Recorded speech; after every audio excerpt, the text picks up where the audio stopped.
And a good Sunday morning to you. I'm Meteorologist Ryan Hoke with today's edition of the Hokey video blog. Hope you got out and enjoyed the 65 degrees that we had yesterday.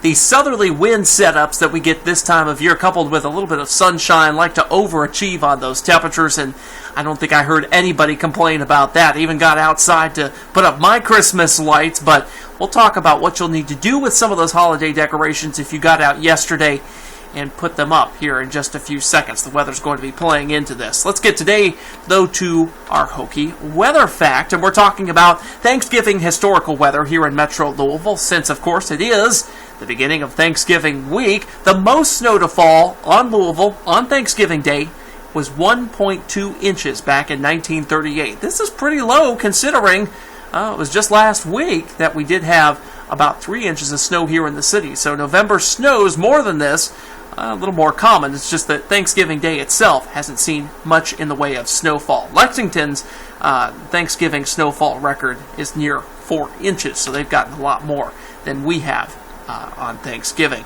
Our SkyTrack network of cameras this morning showing us we've got the overcast skies. Had a few breaks in these clouds earlier, but I think those are going to be closing up as we go through the day. You can tell very slightly how the clouds are moving from south to north. If you really train your eye on one of those breaks, you will be seeing it moving toward southern Indiana. And there it is on the Storm Tracker 3D radar and the infrared satellite view combined. We've got a few of these showers beginning to blossom across southwestern portions of our area right now. In fact, you can see a few heavier little showers popping up near Hardensburg, Litchfield, just west of there as you head down toward Bowling Green as well to the south. Starting to see a few of those popping up. We'll see a few of those this morning, but nothing heavy as we go throughout the morning. This is what's called isentropic lift. It's basically warm air moving northward. It likes to rise as it moves northward, and therefore it creates a little bit of shower activity. So if you ever hear that word, isentropic lift, you can associate that with light rains and a warm front.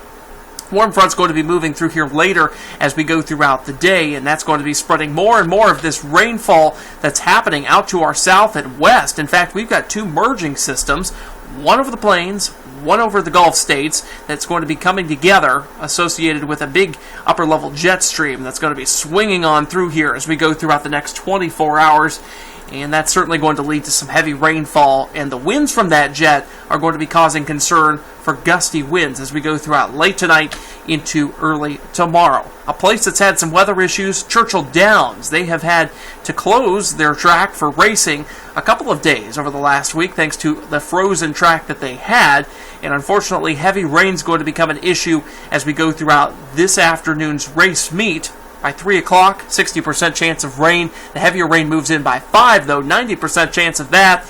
Temperatures making it up to about 5 degrees below what we saw yesterday at 60. Here's the Futurecast product as we move throughout today. By 10 o'clock, it's actually identifying some of those pinprick showers we saw on the radar earlier very well.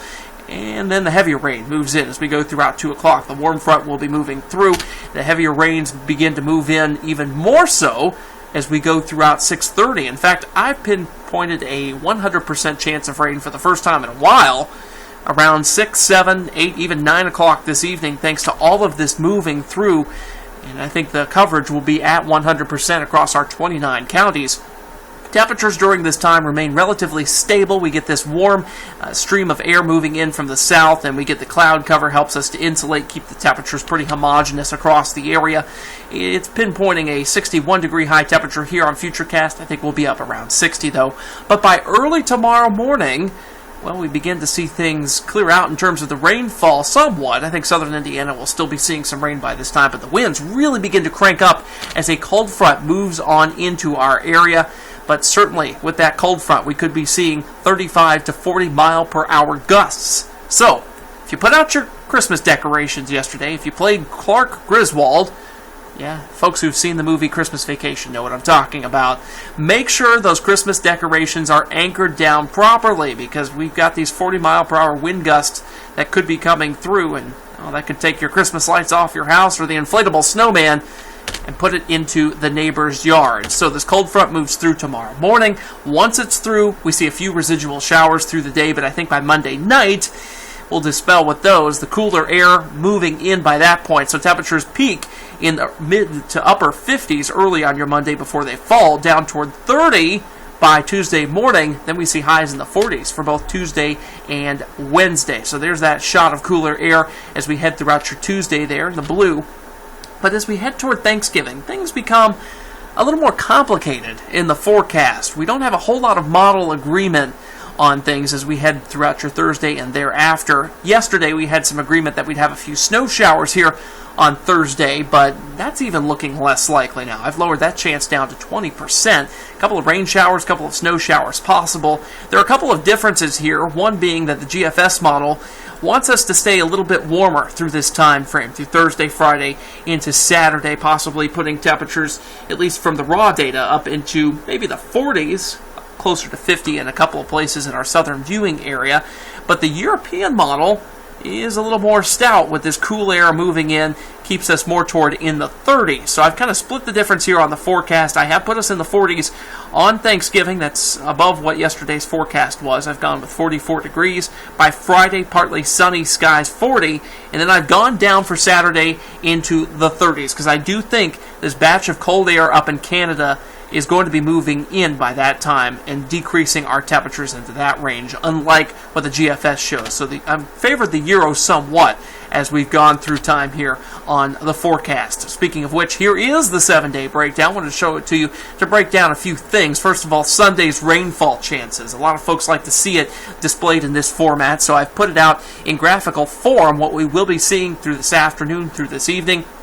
The 100% rain chance comes into effect by 9 o'clock, but really after about 4 or 5 o'clock is when I think most of us will be seeing rainfall. Could see some embedded thunder. Any severe risk is going to be limited well to our south, not across our 29 counties today, because I think there's just not going to be enough instability to do that. With the wind setup, there was that possibility, but without any sort of instability, you just can't channel those super fast winds aloft down to the surface. So 40-mile-per-hour wind gusts, I think that's the best we're going to be able to do in terms of wind. That's some good news, though. As we head throughout your Monday, a few showers early. There's the couple of days I demonstrated earlier in the 40s on Tuesday and Wednesday with a little bit of sunshine. If you're traveling on Wednesday, I want to call your attention to the fact that there may be a very strong nor'easter coming up the coast of the eastern United States. Could spread some snowfall over the I-95 corridor. It remains to be seen if that'll be east or west of that, though. So if you've got plans traveling up to the northeast on your Wednesday, keep that in mind.